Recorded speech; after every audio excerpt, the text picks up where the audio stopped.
Welcome everybody. I wrote down all of your questions that you asked on Instagram and Facebook today when I posted that you could make your questions or your requests, either one, and I've got them all here on a list, so I'm going to go through and hit as many of them as we can.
One person said, what are some easy things to add into your left hand while chording for a special? And if you've watched many of my videos, I always emphasize that if you're playing for a special, you actually don't want to play as much melody. So let's take the song, Is Anything Too Hard for God? And that's how we're going to practice some of these chording strategies. So I'm going to let my right hand kind of just hold a simple chord with quarter notes while my left hand does like a rolling pattern.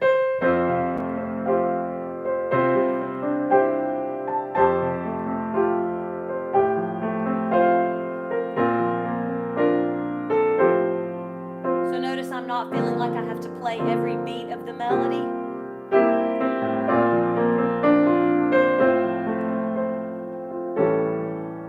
Now I've moved to just a simple chords for both hands, so I don't do the same thing for an entire verse.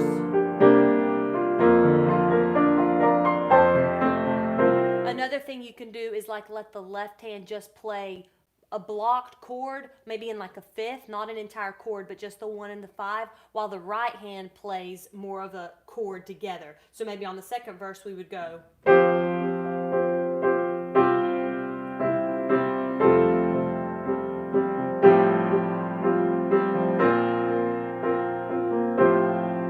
Like that. So it just gives it some variety and lets you do something a little bit different without feeling like you're competing with the singer. If they have a lot of syncopation in the melody, like let them have that. Another person said they're just waiting on the release date for the master's class, and my course comes out, drum roll, 9 days from now. We're going to release it on November 11th, and we actually have a date for it, and I'm so excited. And it's called Foundations in Hymn Playing. And it's 11 info-packed lessons. It's going to be several hours of content, and it covers everything from the left hand's role in hymn playing, the right hand. We go through different time signatures, and then there's 2 bonus lessons at the end on congregational basics and invitational basics. And it's all priced cheaper than just 1 month of live lessons. So stay tuned for more details and a countdown for that, but I'm super excited about it. And they asked if I could play Jesus, What a Friend for Sinners. Sure.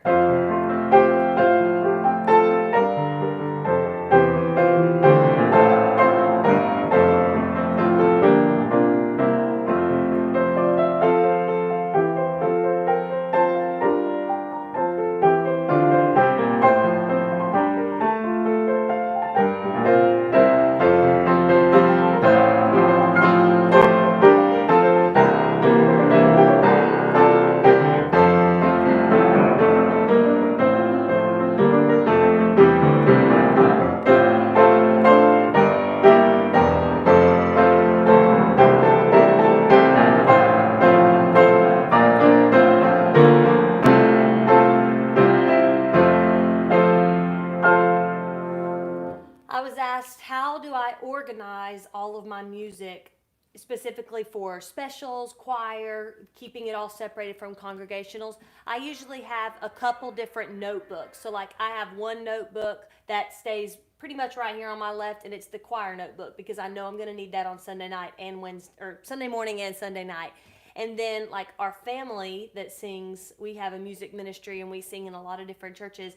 We have a separate notebook for that, and I organize those songs on my iPad. So kind of find a system that works well for you. If you can find things quickly on your iPad, that works really well. There are a couple apps, and forgive me for not knowing the name of one of them, but you can organize them alphabetically. And I met a professional musician a couple years ago, and that's how he did it. So he could just tap the name of the first letter in the song, and it would pull up that song. So there's things like that that you can use. I'm super old school with it, and I literally have like either a screenshot of the typed words from my iPad or a picture from the family's notebook, so any notes we have are written down. So that's kind of how I keep things organized. Someone said that they're playing pretty advanced with their right hand, but their left hand is pretty basic. So they know how to do arpeggios, but don't feel like they know how to apply them, especially for congregationals. When it comes to arpeggios, and this answers another question later on, someone asked, how do you do an arpeggio? Start slow. Start with maybe 1 octave or, quickly work up to 2 octaves before attempting 4. So like if I want to do an arpeggio on, let's say like grace that is greater than all our sins. 1,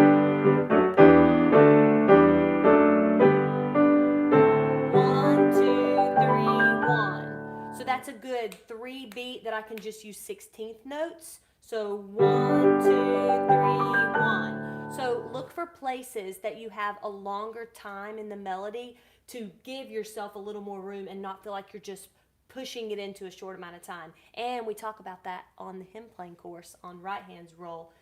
For your left hand, instead of just, I don't know if you mean basic in the sense that you do octave, chord, or just connectors. But one thing I would say is include both of those. So for your left hand, like grace that is greater than our sins, let's do some connectors as well as octave and chords.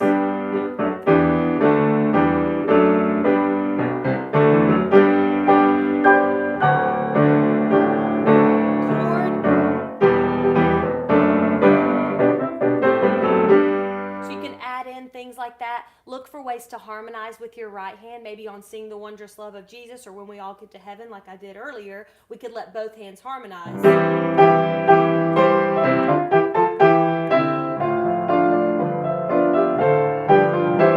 And a lot of times, instead of an octave, I use a rolled 10th in my left hand just to give it a little bit more excitement than always using an octave. I use that a lot on 6/8 songs like Not to Living by Faith.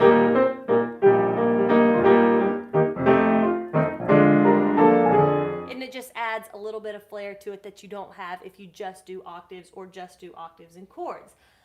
Okay, knowing when to incorporate the left hand melody while the right hand plays more of an accompaniment pattern.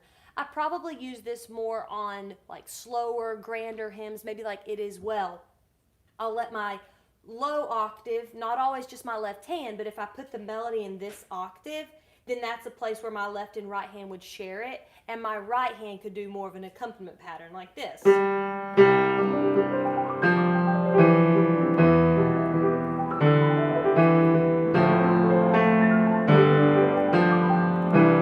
notice that kind of both thumbs were sharing it, but it sounds like a left hand melody down below. So use it more for offertories or places where you're playing in a little bit more of a solo fashion. I don't do it very often when I'm playing congregationally. Nothing wrong with it. It just is so low. It can be difficult to be heard. So I would say keep your melody more in low C to treble C to high C. That's kind of the area I keep melody notes in. What do you do with your left hand on I Never Shall Forget the Day? Well, let's see.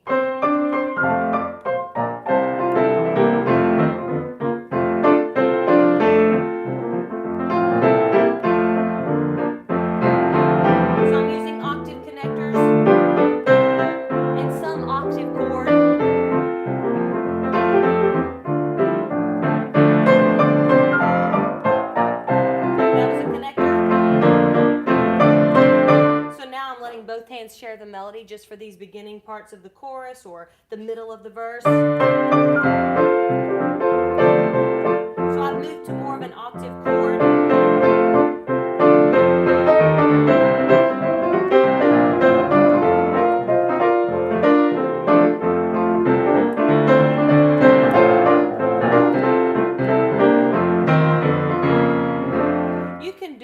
like what's called windshield wiper music, where your left hand is doing octave chord, back and forth. But make sure that when you come up for the chord, you know exactly what notes you're playing. Don't just fudge through it and think, oh, just kind of play something incorrectly. Like, play the right notes up there. That's what's going to make your playing sound clean. A lot of people that do windshield wiper music, what they come up to hit isn't always accurate. And then that's what makes your playing sound messy. So keep it clean and make sure you know what you're playing. Simple chord substitutions for invitations. One of the easiest is substituting the 2 minor chord in for the 5 and then resolve to the 5. So maybe like,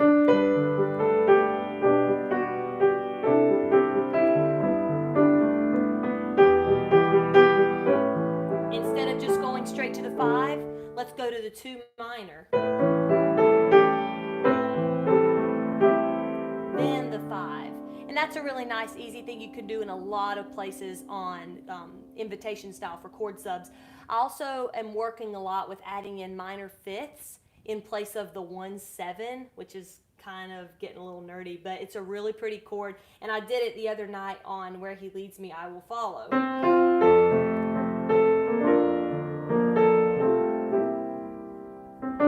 Here's a place to put the 2 minor in instead of the 5.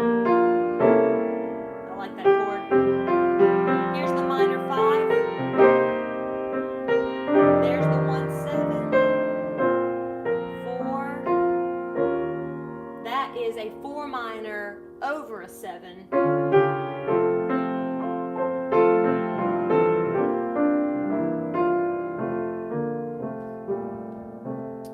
All right, this question is the best way to learn an arpeggio. I have a full, it's like 7 or 10 minutes long, tutorial on my YouTube channel for arpeggios I made a couple years ago, and I kind of just break it down, that process of figuring out what are the notes in the chord. But the main thing about arpeggios is I get asked a lot, what's the fastest way to learn arpeggios? There actually isn't a fast way. You have to start slowly and then build your speed, still doing it correctly every time. So you don't look at it and go, oh, I want to do a 5-note arpeggio on 4 octaves and it just come out naturally. You've got to have really good fingering. So make sure you're letting that thumb cross under, or if you're doubling the top note. And I do a lot of arpeggios that way, where I basically do the exact same hand position multiple times, and my top note of each arpeggio is also the bottom note of the next, so that note gets doubled. And that's great, but your hand has to be super fluid in moving up. So let your arm actually carry the weight. Don't be trying to do it with your fingers, or you'll have your elbow twisted out, and then you're going to start having pain. You don't want that. So if I do just a regular 3 or 4 note arpeggio where I'm not doubling that top note, I want that thumb to be working really hard and going up to the next note. So we use a term called isolate the passage, and what that means is take the little 5 notes that are the first 4 of the first octave and then the first note of the second octave. So I may go over and over again until I cannot miss that D. Then I add the next octave on.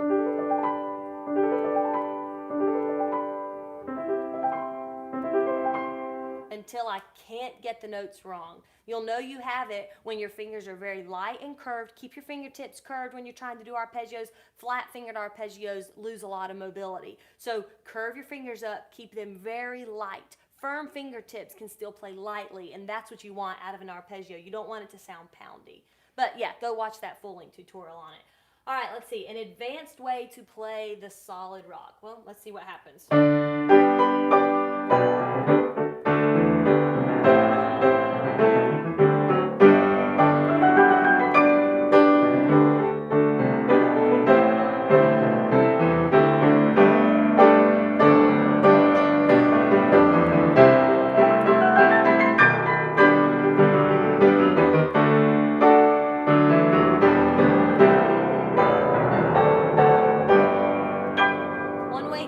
Your fill-in sound a little bit more advanced is to change up the rhythm. So if typically in your left hand you would go,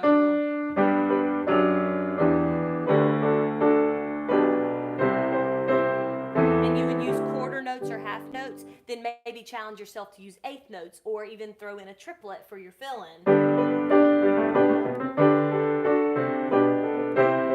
I did 16ths, sorry. triplet. That was an eighth. So just add in triplets and sixteenths and eighth note fill-in rhythms, and it's going to allow you to sound a little bit more advanced. You can also let both hands share the melody.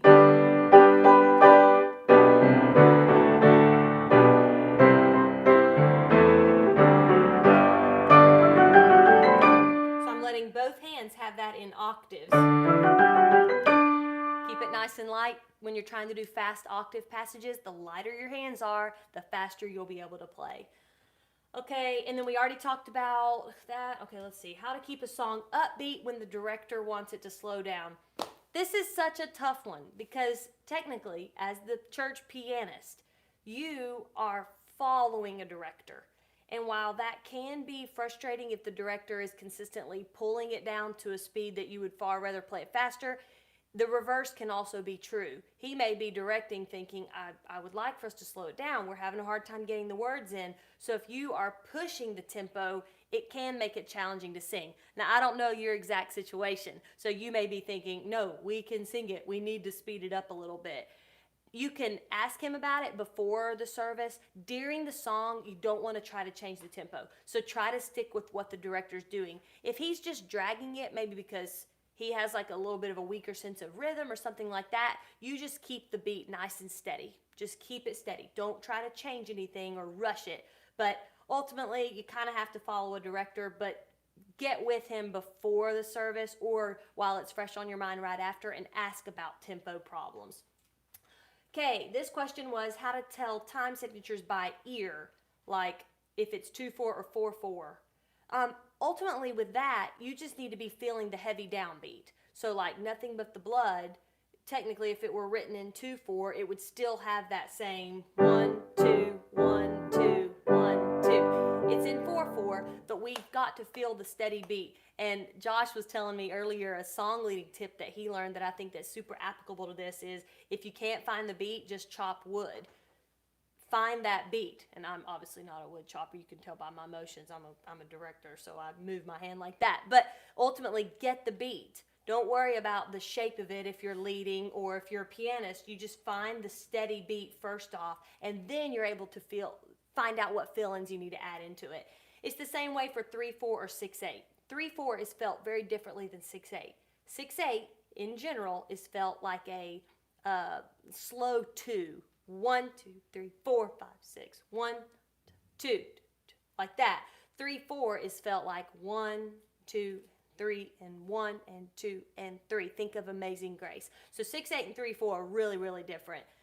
With 6/4, all that means, 6/4 is a time signature. That means there are 6 beats in a measure, but the quarter note gets 1 beat. There aren't as many of those in your hymnal, but ultimately you're still going to feel a heavy 1 and a slightly heavy 4. And in my Foundations in Hymn Playing course, there's a whole lesson on how to feel 6/8, a whole lesson on how to feel 3/4, and then a whole lesson on how to feel 9/8, 12/8, and other special time signatures.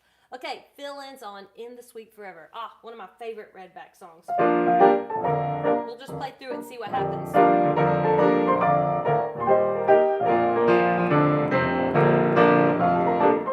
Okay, so there's a fill-in. So it's very, very fast. F, G, B flat, A, B flat, C, D. So after the altos go, in this lonesome valley.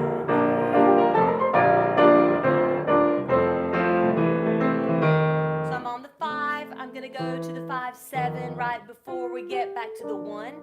So I'm just going to use a little chromatic fill-in. F, make the F an E natural, and then further it by making it an E flat, and that's what gives you the F7 chord. So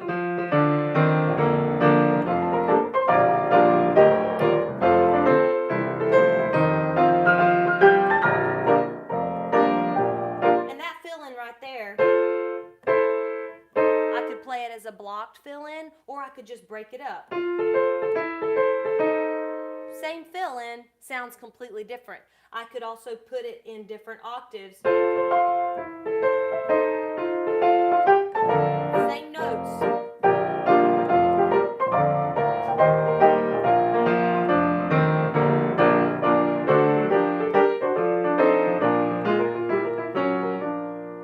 That's just a fun one.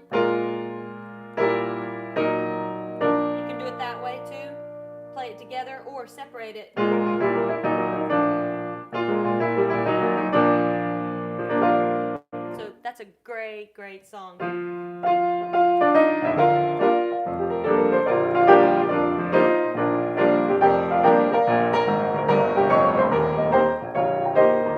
That's a fun chord too. So while they're holding it out, where the river of life, that line, I'm going to let my bottom notes of my right hand kind of do a little cool fill in. So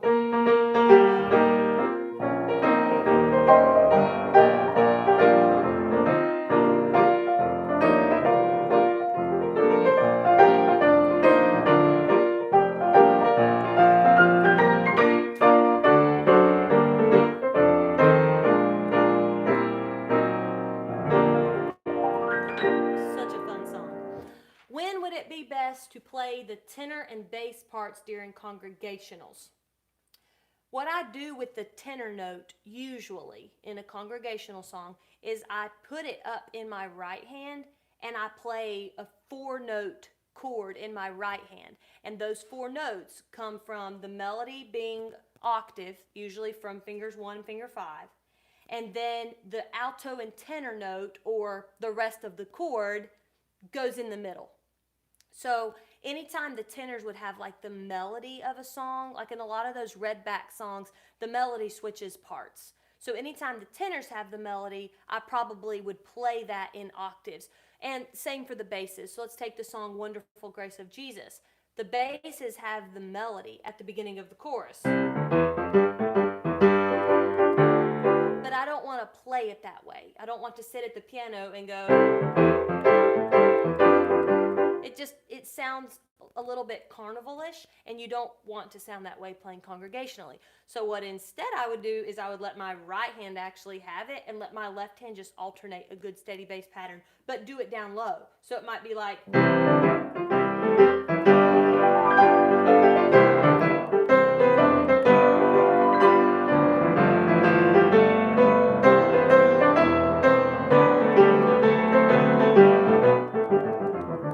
I might do a chorus like that where I'm highlighting that bass melody and playing it nice and low with my right hand in octaves. How to get better at not hitting wrong notes, particularly with fast songs. I would say practice that song at about half the speed you think you should in order to play it correctly, and then work your speed up. So all of my piano students can tell you that when we start a new song, I always say, go slow enough to play it perfectly. So that may be painfully slow the first time, like He's My King or In the Sweet Forever. I can tell you the time. Any of these redback songs where I'm doing a lot of back and forth, what I do is I practice making sure that I make that leap. So like He's My King, maybe I go...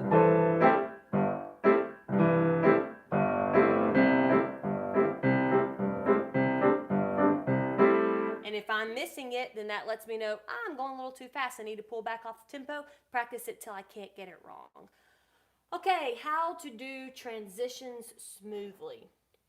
Particularly for my preludes, what I do is I kind of theme them around a topic or maybe a key progression like C, D, E flat, F or something like that. So I'm already thinking about the next song whenever I'm transitioning. So let's say I'm going from Grace That Is Greater Than All Our Sins in G to Amazing Grace in A flat. Well, as I'm ending, I'm already starting to think about where I need to be for Amazing Grace. And take your time. Don't rush your transition. I'm needing to do an E flat 7 chord to transition to A flat. So I really use that beat of, well actually it's 3 or 4 beats, of the E flat 7 chord to guide me mentally into the next song. So I may go...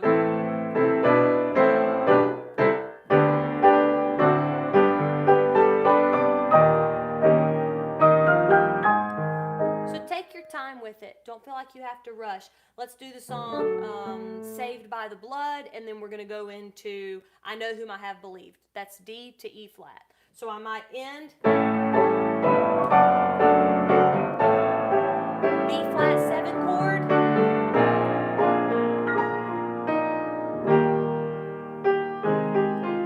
So you could could tell during that B flat 7 measure, I just gave myself some time to start thinking about, I know whom I have believed. I am very bad about trying to change songs and not being able to remember the first line of the next song. So what I do is I give myself that measure of the key change to think, new song, new words, first line is, and then usually by that point I have it. So we let it, fast song, an arpeggio, and then I'm there. So take your time through transitions if you have the time. If you're just changing keys from one half step to the very next, throw that 5/7 of the new key in and you're already ready. You don't even have to have very long. Tips for accompanying a soloist singing Blessed Assurance, okay? Don't play much melody and keep the downbeat very heavy. So they may go, Blessed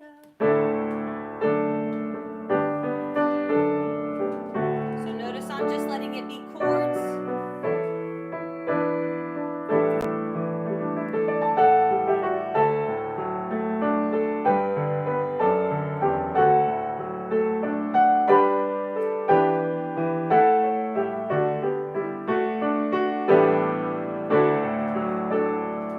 Giving it nice heaviness so the rhythm stays there, but I'm not feeling like I have to play every beat of melody. They also asked, how do you play Burdens Are Lifted at Calvary for accompanying a soloist? So same kind of principle. Let your left hand have a nice rolling pattern, right hand simple chords.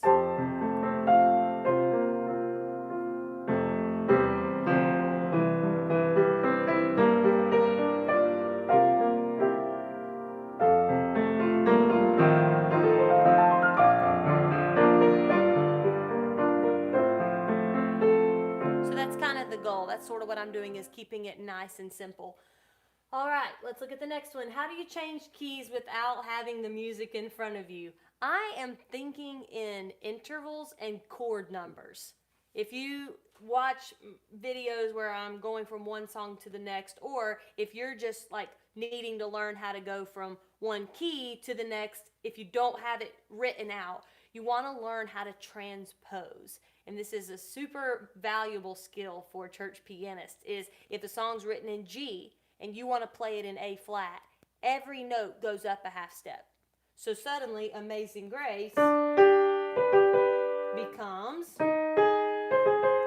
so I'm looking at the intervals. The intervals don't change. The gap between the first two notes is still going to be a fourth.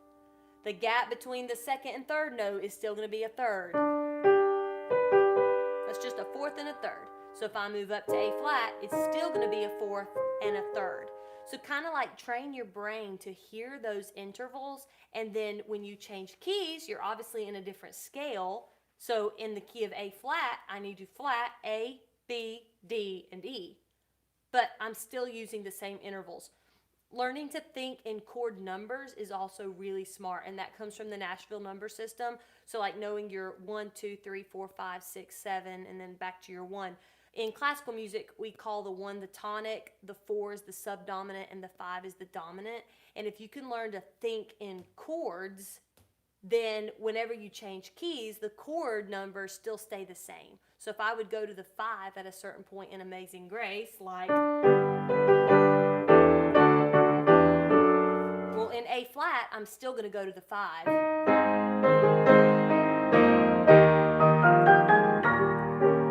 And then I'm going back to the 1. So think in chord numbers and pay attention to intervals and just notice the distance between the notes that you're playing.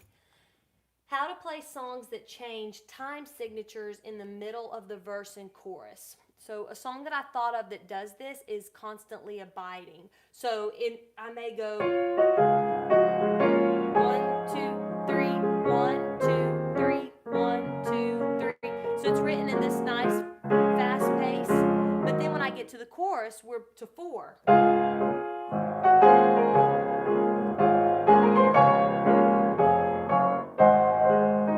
So what I do is, during the verse, I use strategies that work for 3/4 timing, and I keep the downbeat heavy every 3 beats. When I change to the chorus, I use strategies that work for 4/4 timing. So I may throw in a little more octave chord that I cannot use in 3/4 timing. All right, someone asked if I would play Never Alone, so let's try that.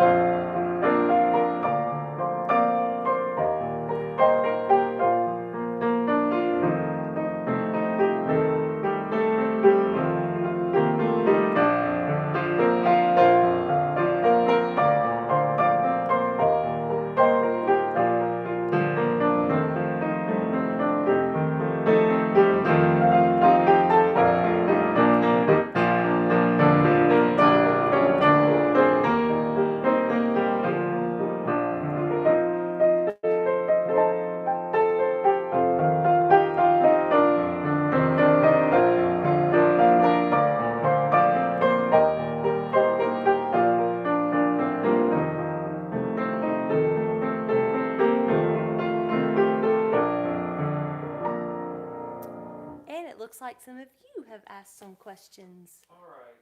What would be an example of a good song to add arpeggios to? I love adding arpeggios to songs that have songs plural that have longer beats between the melody. So like you could do them on, God Leads Us Along is one of my favorites to add it in there, and that's an example of how to add it in there even though the melody notes may be closer together. So like so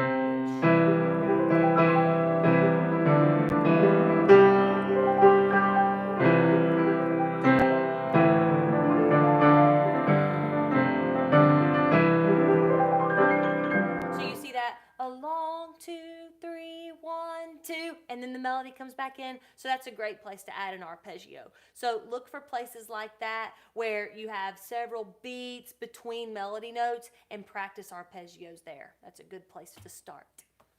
Practice tips for improving hand independence. Hand independence. If you're struggling with doing something different with right hand or left hand and you're putting it together and it's starting to sound like a mess, I'm actually a big fan of teaching students to learn their music hands separately and then put it together, because a lot of playing the piano is muscle memory. Like your hand will learn the shape of an octave over time. Like my hand's kind of just like permanently in an octave shape. My pinky hangs off the side all the time. Well, if it's muscle memory, then having your right hand, like if your right hand's having a hard time with the passage, practice that right hand so long that you cannot get it wrong. And then practice your left hand separately so long till you cannot get it wrong. And then when you put your hands together, that muscle memory will rise to the top. Like your hands will eventually learn to do what you've trained them to do. That a lot of it really does go back to that. So just keep practicing hands separately, and when you put your hands together, start very slowly. So if it's a hard song that I'm trying to get a big passage, I'm learning one right now that I'm accompanying for somebody next week, and there's a 16th note arpeggio where both hands start on different notes. So I've had to practice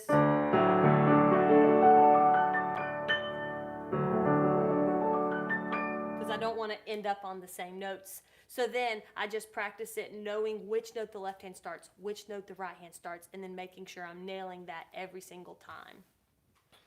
Okay, invitation, hymn, suggestions. Okay, well, remember in the Foundations in Hymn Playing course, there's an entire lesson on invitation basics, and I go through tons of options. There's another way to think about invitations other than the typical play just as I am, softly and tenderly, or Jesus is calling. And that is, think about what the message was about. So we had a message last Sunday where he preached on consecration and just really giving yourself to the Lord.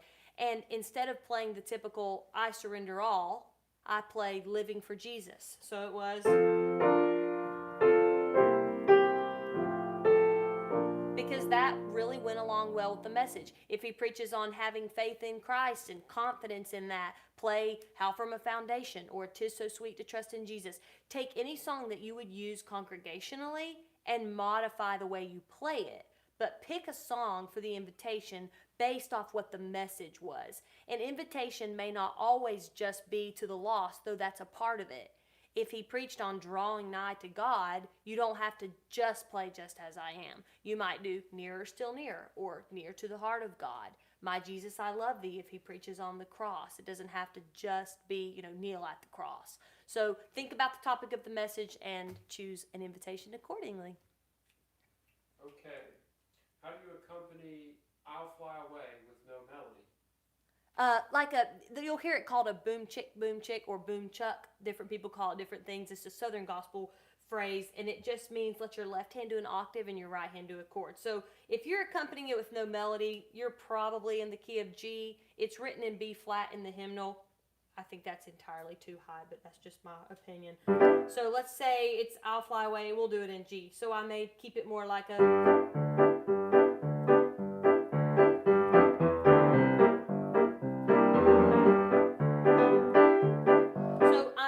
keeping a 1, 2, 3, 4, where my left hand is alternating between the 1 and the 5. Okay? My right hand is playing the chord I'm on, but instead of just a G chord, a lot of times I'll use the first inversion and throw the E in there, which is the 6 of a G chord. Okay? It goes G, A, B, C, D, and then throw the E on top. You get that? And I put it in this shape. And then for the C chord, you can use a C7. That's a fun way to change up the 4 chord in a fast song like that. So then my shape wouldn't just be a root position C chord. It would actually be second inversion, which means I have flipped the chord twice. So the G is on the bottom, and then the B flat, C, E. The B flat is optional. It's just fun. But let your left hand then do more like of an alternating between the 1 and the 5, and then find connectors like...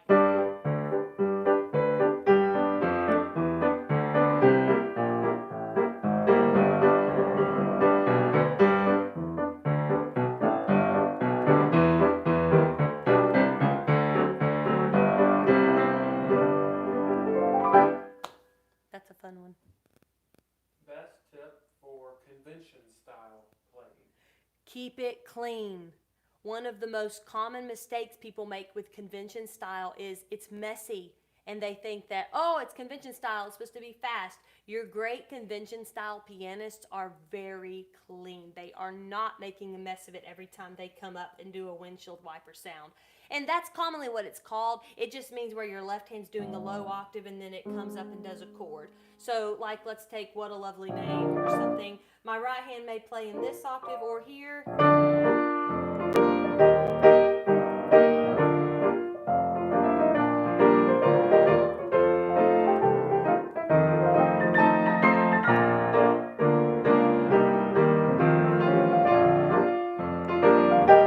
That's a good convention lick, is instead of doing an octave on the chord you're on, do a rolled 10th, which is the 1, the 5 of the chord, skipping the 3, and then put the 3 on top. But keep it nice and clean. And then, like, when he calls me, I'll fly away. That's super fast. I don't have time to always do an octave chord in my left hand.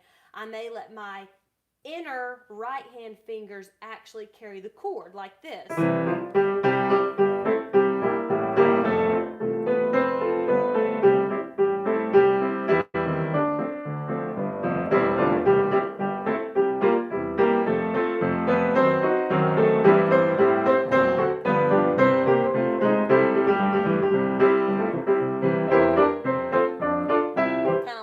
So keep it nice and clean.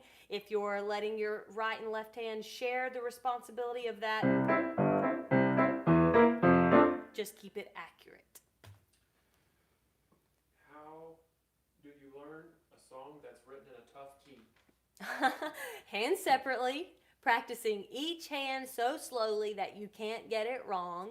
And then when you've mastered a section of it, hands separately, like maybe take it page by page, just how do you eat an elephant, one bite at a time. Don't try to learn the entire thing in one sitting.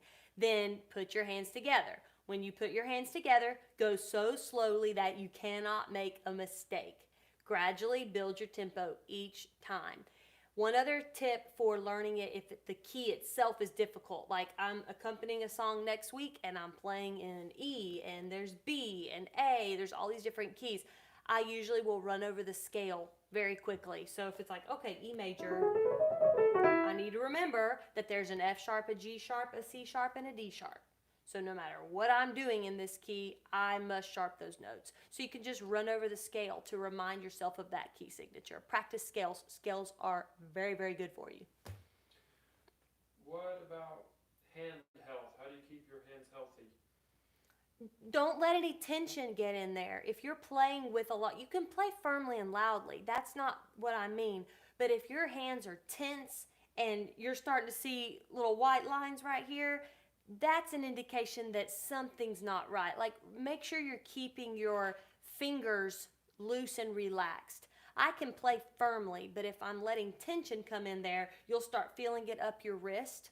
Like, there are times after playing a long, congregational set that my watch thinks I'm exercising, and I'll sit down and it'll say, way to go, you hit your goal for the day, because it is an aerobic exercise.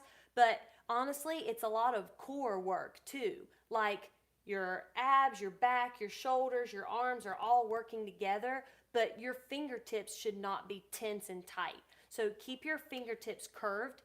That I've been noticing that more is a lot of people play with really flat fingers. Curve them up. You should be playing on the fingertip, not flat. So girls, I know this is tough, but you probably want to keep your nails a little bit shorter. So, because if they are clicking when you're curving your fingertips, then that's not a good sign. So keep your nails short enough to where you can play with curved fingertips. Your wrist needs to be straight. Think of it like a bear paw. That's what my teacher used to tell me when I first started way back when. It should say it's like a little bear paw, and that's the shape you want. So then you can do all sorts of things. Your hands should not hurt when you play. So like, if you're working on gentle stretches and you're getting your hand used to an octave, that's okay. Stretching's not a bad thing. Pain is what we want to avoid. That's what works for me. So I'm no doctor. There's probably a lot of really great research out there on hand help, but that's the things that help me. I think you kind of already answered this one. A good way to get away from the melody in the right hand. Yeah, like if you're accompanying for a special, you don't want there to be a lot of melody in your right hand, so focus more on chording. Like one of my students, she just learned how to do this for a special for the first time. So we started with Nothing But the Blood. So she learned a rolling pattern to play it for a special, and then her right hand just chorded. So it would be like... So start with something simple like that. And then just go right back to a chord. Chording works well. You can start adding in fill-ins as you start hearing them, but listen to a lot of other examples to get ideas for good fill-ins. When playing with an organ, who should do the intro? That is entirely up to your church, and I've seen it, and I say that because I've seen it done both ways. So my home church, I usually play the intro and then the organist joins on the beginning of the song. Our family sings at a church where the organist does the intro and then the pianist joins at a song. So entirely personal preference. If your church likes a really heavy organ sound, then let the organist do it if they want to. Some people really like that sound. If it's kind of more of like an evangelistic style song, that may be a great one for the pianist to do it. So My Sins Are Gone may not really sound that great with an organ intro. So I would let the pianist do it, and then let the organist join. But How Firm a Foundation, yeah, that could sound really great with an organ intro. So it doesn't have to be the same every time. I would say kind of change it up and let different instruments do it. How can you make chords prettier?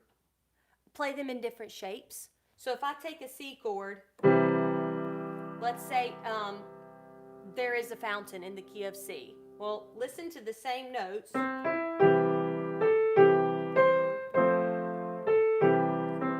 I'm doing the right notes, but it sounds kind of boring or basic. So now I'm going to take those exact same notes and I'm just going to put them in a different shape. Instead of C, E, G, I'm going to do C, G, and then come up and grab the E in the next octave. So watch this.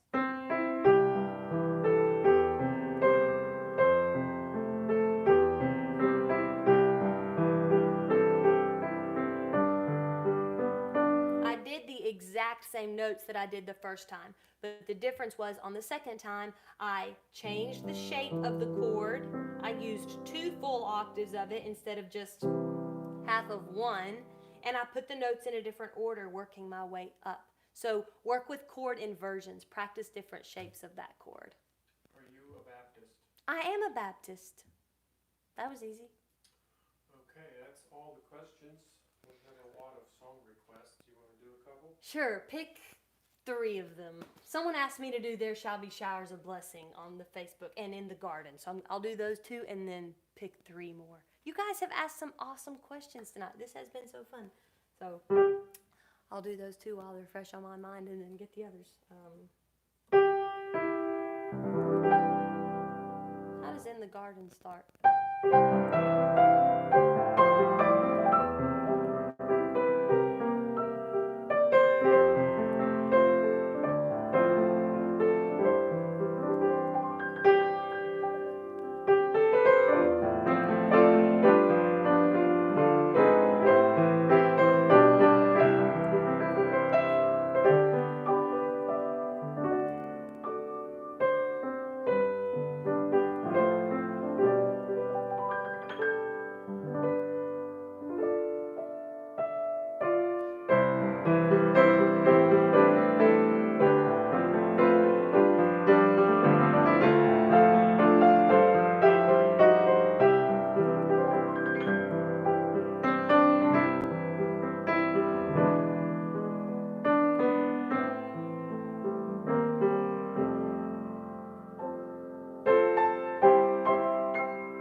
I'm free again.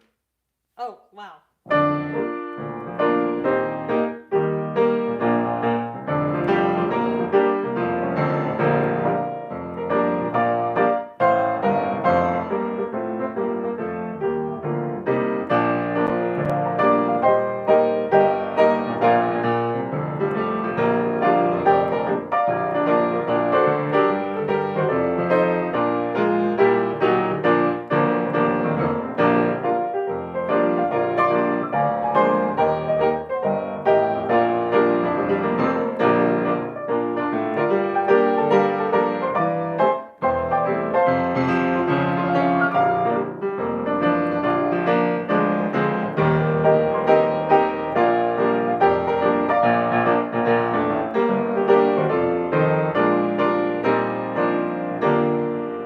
Jesus, hold my hand. Whew, y'all are asking the fast ones. Sorry,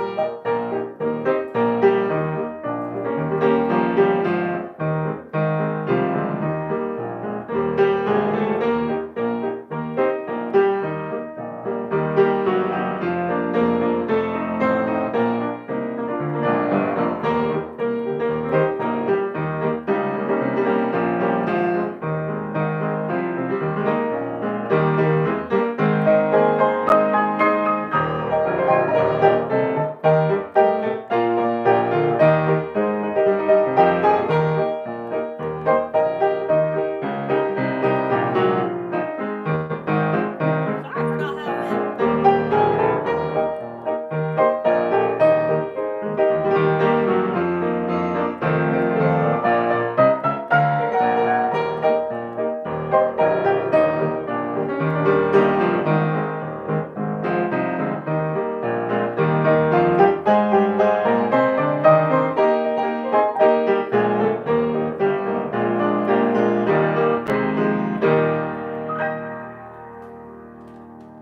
Oh, I want to see him.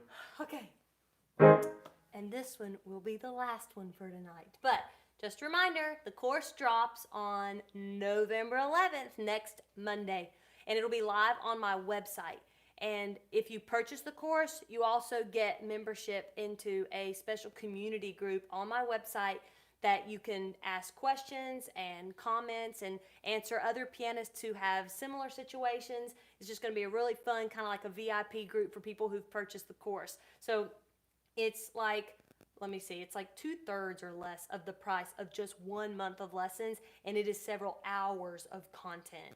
And I have worked so hard on this. We filmed it at a professional TV studio in Greenville, and we moved this giant piano all the way to that studio to make sure it sounded just absolutely phenomenal. And I have been beyond thrilled with the result. There's 3 different camera angles on the course. It's going to be so fun. He zooms in over my hands, my hymnal. It's just really, really fantastic. And then me, of course, while I'm teaching. So I can't wait to release it to you. It's like essentials for the church pianist. All right, so this is, oh, I want to see him.